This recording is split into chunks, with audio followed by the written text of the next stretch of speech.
Post rivolto a due simpatici ragazzi che sono venuti a cena da noi e si sono dimenticati di pagare il conto prima di uscire separatamente dal locale. Volevamo dirvi, certi che eravate convinti che avesse pagato l'altro, che siete venuti proprio bene nelle riprese delle telecamere del locale. Non è tanto per la cifra in sé, ma perché persone hanno dato il massimo per regalarvi una piacevole serata. È quanto si legge sul post pubblicato dai titolari della storica osteria Rosa e Baffo di Bonisiolo a Mogliano Veneto. Una serata di pienone e i conti che alla chiusura non tornano. Il ricordo di aver visto prima una donna, poi un uomo andarsene indisturbati. Si sono avvicinati al bancone, c'era gente che doveva pagare il conto, c'era una tavolata che voleva i conti divisi, quindi un po' di tempo perso davanti al banco.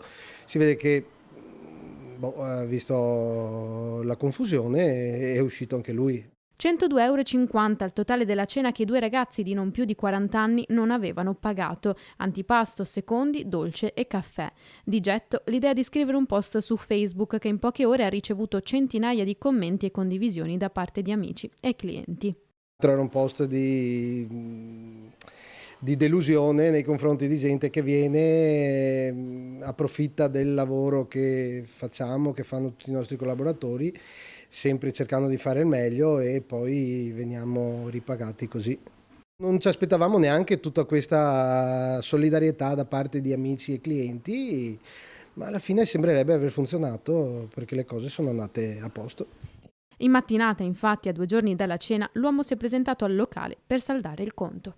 Si è presentato dicendomi: guarda, ho visto i post su Facebook e sono io che sono andato via, mi dispiace, sono venuto a saldare il conto, abbiamo avuto un problema sabato sera e mi ero riproposto di venire lunedì mattina e alla fine così ha fatto. Era un post fatto un po' così per, non dico per sfida, ma quasi. Abbiamo proposto i pagamenti anche tramite bonifico, tramite piattaforme digitali dove era garantito l'anonimato, quindi uno poteva anche farlo e non presentarsi.